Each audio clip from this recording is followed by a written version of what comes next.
Jumpa lagi di Vestok, channel yang membahas mengenai keuangan, bisnis, dan juga investasi. Terima kasih pada Bapak Ibu sudah klik video ini, dan sekarang kita akan belajar melalui playlist yang lebih serius ya, yaitu dengan bedah emiten. Kemarin kan kita sudah bikinkan playlist supaya kita bisa belajar dengan lebih santai melalui Duit on the Road. Jadi itu kita coba bedakan segmennya. Dan sekarang kita akan membahas emiten yang merupakan distributor merek-merek terkenal, yaitu seperti merek iPhone, Xiaomi, Samsung, dan lain sebagainya. Emitennya adalah Era Jaya, dengan kode itu adalah ERAA. Nanti kita sebutnya ERA saja ya, supaya lebih mudah. Dan bagi Bapak Ibu yang baru join, langsung saja klik subscribe, supaya kedepannya kita bisa belajar bersama. Dan kita langsung masuk pembahasannya untuk mengetahui apakah Era Jaya ini nih menarik untuk kita koleksi atau kurang menarik nih.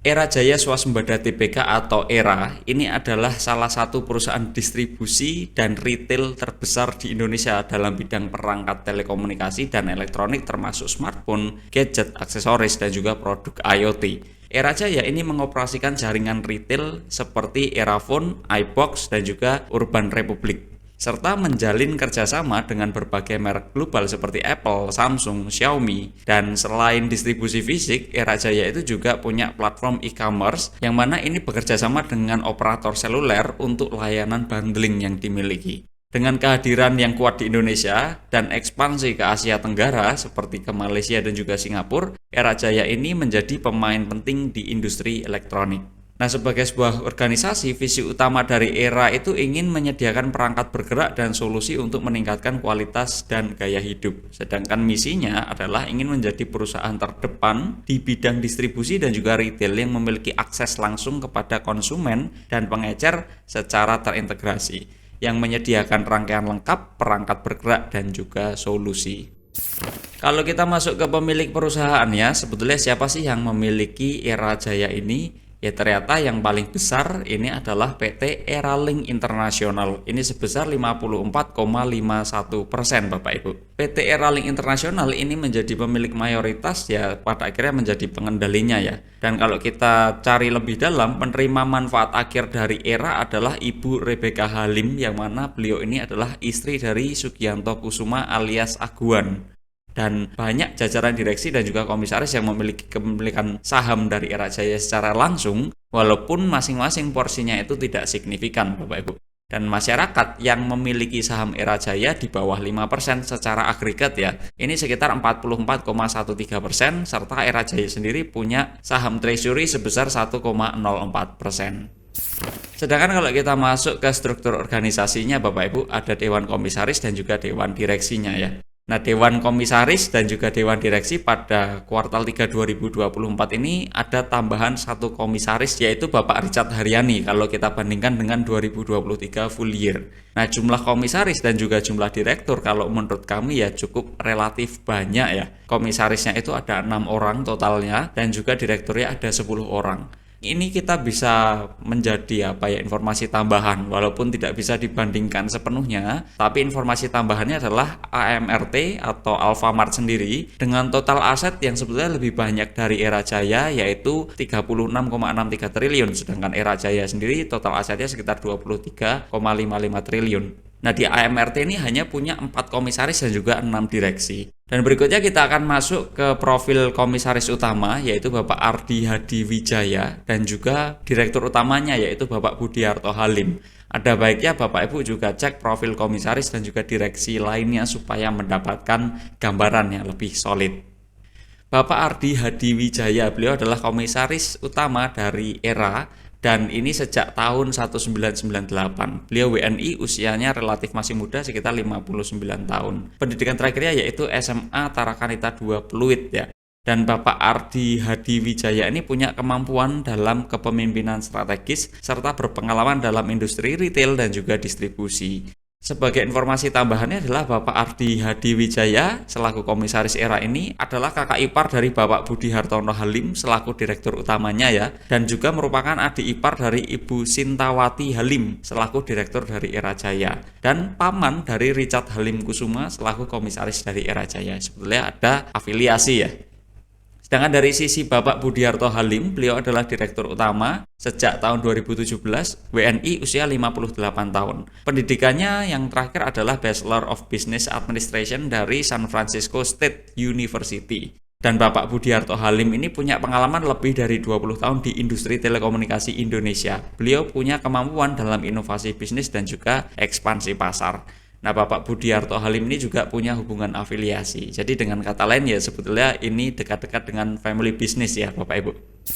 Kita masuk ke model bisnis utama dari ERA Jaya.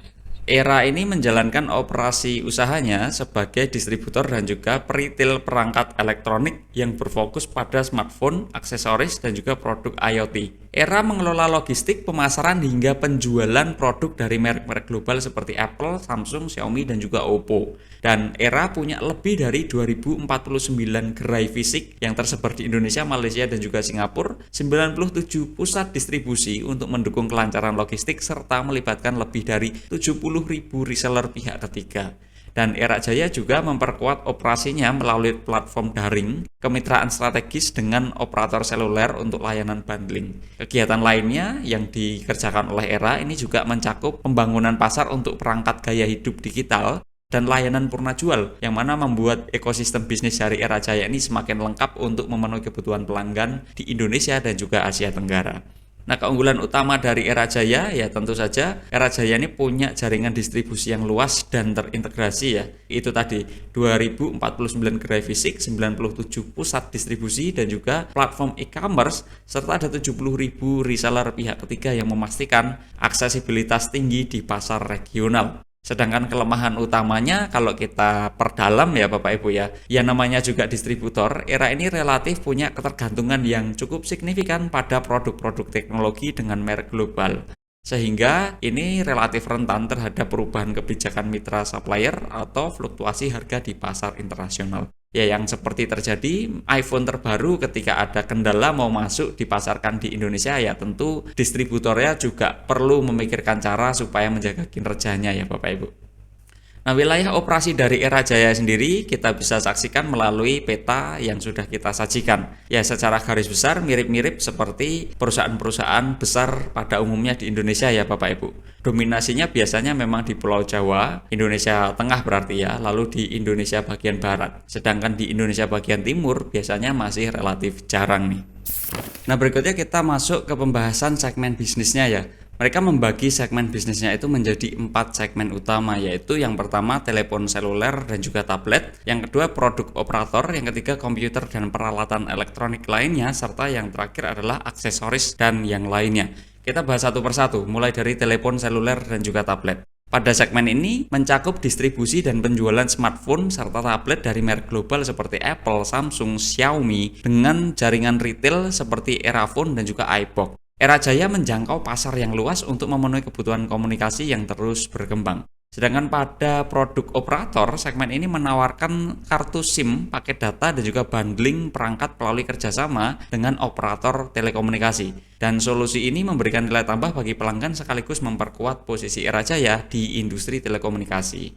Sedangkan pada segmen yang ketiga, komputer dan peralatan elektronik lainnya, di segmen ini mencakup distribusi dan penjualan produk laptop, printer, perangkat IoT, dan juga produk-produk lainnya yang mendukung kebutuhan digitalisasi. Dengan meningkatnya permintaan akan perangkat keras jarak jauh, ERA Jaya ini memanfaatkan peluang ini melalui toko-toko seperti Urban Republic. Dan pada segmen yang keempat, aksesoris dan lainnya, segmen ini mencakup distribusi dan penjualan produk seperti casing dan juga charger, yang mana menjadi pelengkap perangkat utama. Dengan margin keuntungan yang lebih tinggi, aksesoris memberikan kontribusi yang cukup signifikan pada pendapatan ERA Jaya sambil mengikuti tren pasar.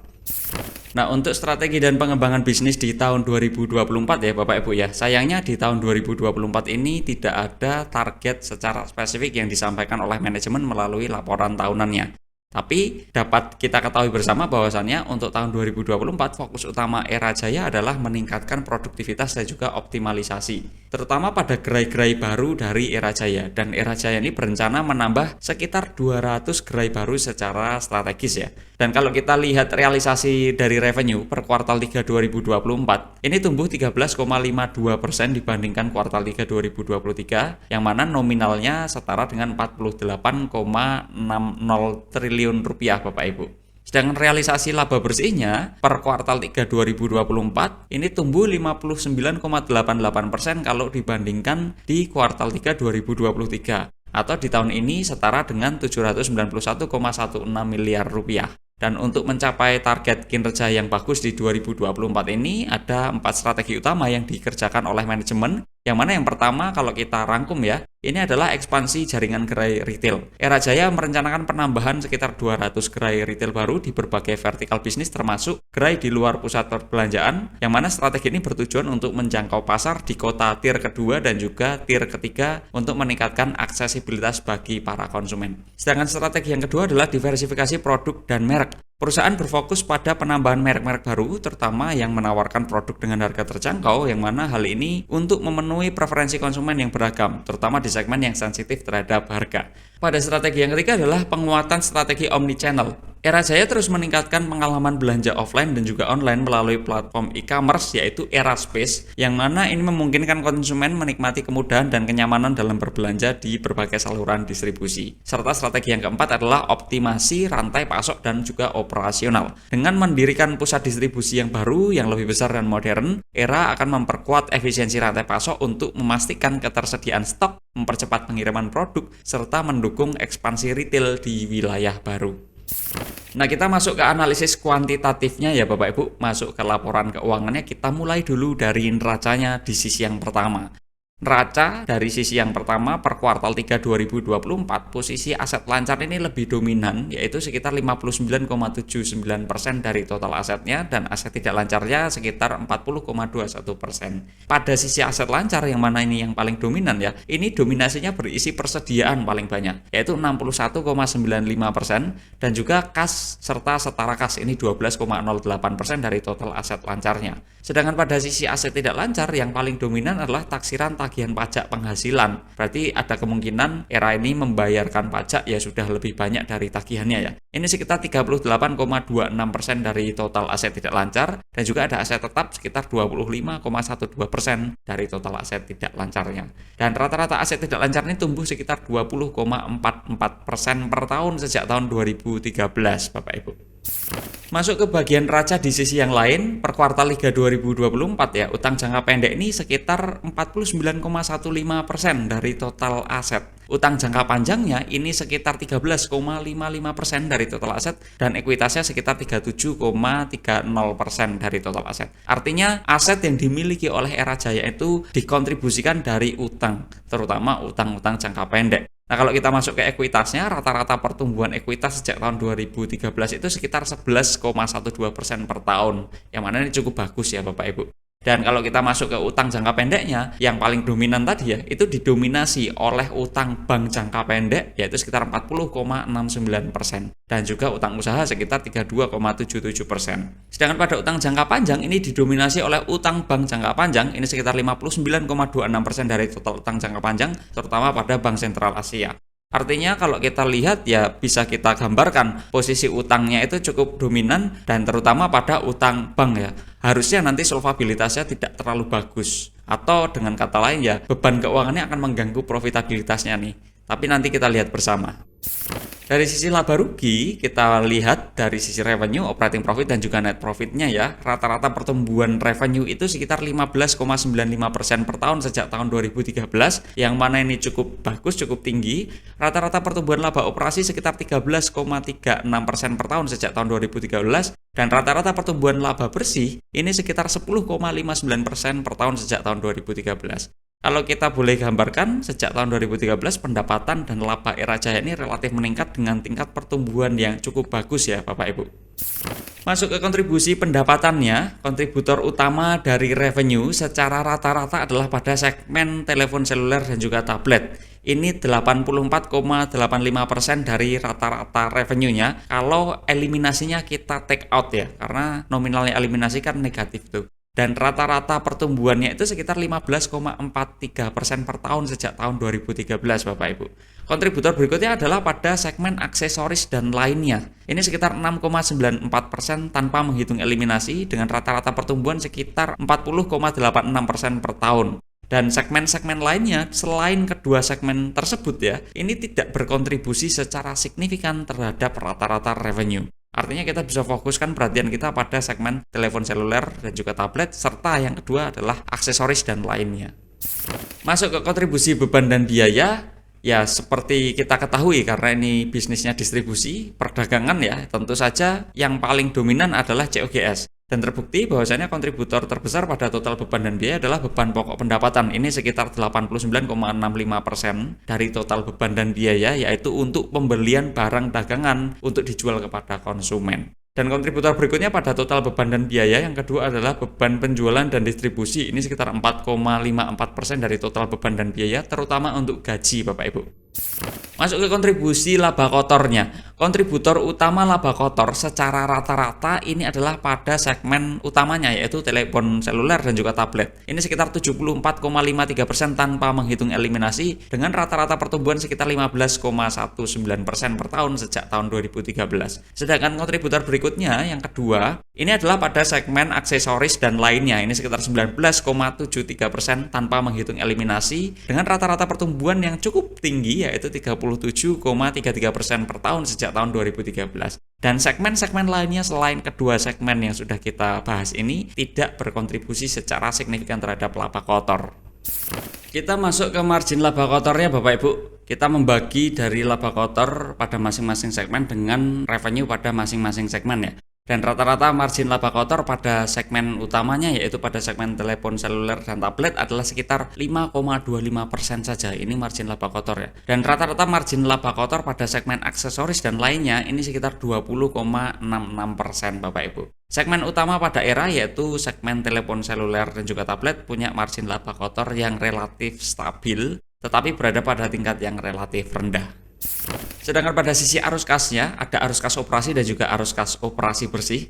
Arus kas operasi dari era ini relatif berfluktuasi dengan tingkat yang tinggi dan sempat mengalami negatif arus kas ya, terutama di tahun 2013, lalu ada di tahun 2017, 2018 serta 2024 ini di kuartal 3 yang kita 1 tahun kan. Jadi cukup sering mengalami arus kas negatif. Sedangkan pada sisi arus kas operasi bersihnya juga punya fluktuasi yang lebih tinggi lagi. Rata-rata free cash flow per share dari Era Jaya sejak tahun 2013 kalau kita rata-rata malah hasilnya masih negatif ya, di minus Rp11,88 per lembar saham. Artinya sebenarnya Era Jaya itu belum bisa menghasilkan arus kas bersih yang positif karena arus kas operasi yang berfluktuasi. Selain itu masih membutuhkan pengeluaran untuk investasi. Pada sisi rasio profitabilitasnya Bapak Ibu ada net profit margin dan juga return on equity. Rata-rata net profit margin dari Era Jaya sejak tahun 2013 itu hanya 1,71% saja. Ini kecil sekali margin laba bersihnya. Sedangkan rata-rata return on equity dari Era Jaya sejak tahun 2013 ini kurang lebih di 10,82%. Dan rata-rata tingkat profitabilitas dalam pengembalian modal ya kami rasa berada pada tingkat yang relatif moderat dengan fluktuasi yang tinggi ya pada return on equity-nya. Sedangkan pada margin labanya ini cukup stabil tapi relatif rendah nilainya. Kalau pada bisnis perdagangan kalau kita mau adil ya kita bisa fokuskan perhatian pada return on equity sih Bapak Ibu. Walaupun net profit margin juga penting untuk mengetahui seberapa berisikonya bisnis yang dijalankan ini. Nah, di sini kita bisa tahu lebih dalam ada rasio aktivitas. Pada posisi days in inventory, Bapak Ibu, Era Jaya ini punya persediaan yang dapat diubah menjadi penjualan dengan periode waktu sekitar 54 sampai 55 hari. Jadi persediaannya ya kurang dari 2 bulan sebetulnya udah bisa kejual semua ya. Yang kedua, Era Jaya punya piutang usaha dengan rata-rata waktu penagihan menjadi kas itu 6 sampai 8 hari. Dengan kata lain sebetulnya tidak ada piutang yang penagihannya terlalu signifikan ya kalau kita ambil angka rata-ratanya. Dan Era Jaya punya waktu sekitar 24 hari untuk membayar utang usaha yang dimilikinya. Jadi kalau dari aktivitas operasi Era Jaya ini berada pada tingkat yang cukup bagus Bapak Ibu. Di sisi rasio likuiditasnya, ada current ratio dan juga quick ratio. Kalau kita melihat ya, secara umum, risiko dari rasio likuiditas ERA ini berada pada level yang relatif moderat ke arah rendah risikonya. Walaupun kalau kita bandingkan di tahun 2013 ke tahun 2024 terdapat peningkatan risiko. Dan sekarang ya masih moderat ke arah rendah. Kenapa? Karena kita bisa pakai current ratio dan current rasionya di atas 100%. Ini sekitar 121,63% ya di posisi terbaru. Masuk ke rasio solvabilitasnya Bapak Ibu. Ini yang tadi kita bahas kalau kita membahas neraca di awal ya. Dan secara umum risiko dari rasio solvabilitas Era Jaya ini berada pada level yang relatif moderat risikonya. Kenapa kita masukkan ke kategori moderat? Karena yang pertama debt equity rasionya relatif tinggi ya. Terutama di tahun 2021 ke 2024 yang kita satu tahunkan tuh ada kenaikan yang cukup stabil tuh kenaikannya. Selain itu, dari sisi laba operasi dibandingkan dengan beban keuangannya atau interest expenses-nya, ini berada pada level yang relatif rendah, serta dari tahun 2021 ke 2024 ada penurunan. Sekarang di posisi terbaru, operating profit itu hanya bisa mengcover 3,23 kalinya dari interest expenses-nya. Dari sisi dividend yield, Bapak Ibu ada 3 parameter utama, dividend yield aksen, dan juga dividend payout ratio. Dividend yield adalah tingkat dividen yang diperoleh kalau kita beli sahamnya di harga penutupan tahun tersebut dengan rata-ratanya sekitar 2,94% per tahun. Sedangkan pada dividend yield aksen ini adalah tingkat dividen yang diperoleh kalau kita beli sahamnya di harga penutupan tahun 2013 yang mana rata-ratanya sekitar 4,67% per tahun. Sedangkan pada sisi dividen payout ratio kalau kita rata-rata itu angkanya sekitar 25,07%. Yang mana Era Jaya ini sempat absen 2 kali tidak membagikan dividen sejak tahun 2013 ya. Artinya sebenarnya tidak terlalu konsisten dalam membagikan dividen.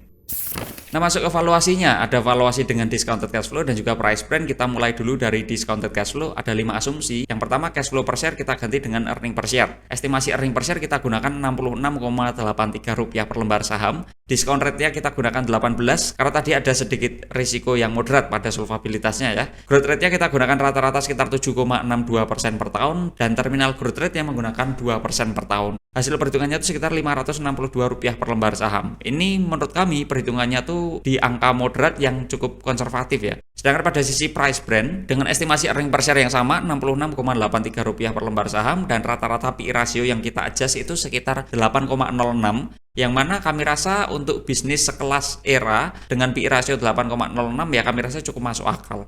Hasil perhitungannya itu sekitar Rp538 per lembar saham.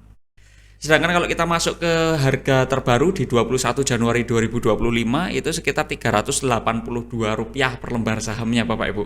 Artinya sebenarnya masih jauh di bawah valuasi bisnisnya ya. Kesimpulan dari diskusi kita pada siang hari ini adalah yang pertama, Era Jaya ini merupakan perusahaan yang bergerak di subsektor retail dengan bisnis utama adalah perdagangan retail berbagai produk termasuk elektronik, telekomunikasi, dan juga aksesoris. Era Jaya punya neraca yang cukup moderat, kemampuan mencetak laba bersih yang positif, tapi sayangnya profitabilitasnya moderat ke arah rendah. Arus kas operasinya masih berfluktuasi, serta tingkat dividen yang cukup bisa dipertimbangkan walaupun tidak konsisten. Dan di harga saat ini Rp382 per lembar saham, kami rasa Era Jaya berada di bawah valuasi bisnisnya. Nah, kenapa masih undervalued? Ya karena kalau kita menilai, mereka punya ketergantungan yang cukup tinggi kepada brand-brand besar. Dan kita tahu salah satunya brand besar juga masih terkendala dalam mendistribusikan produknya ke Indonesia ya.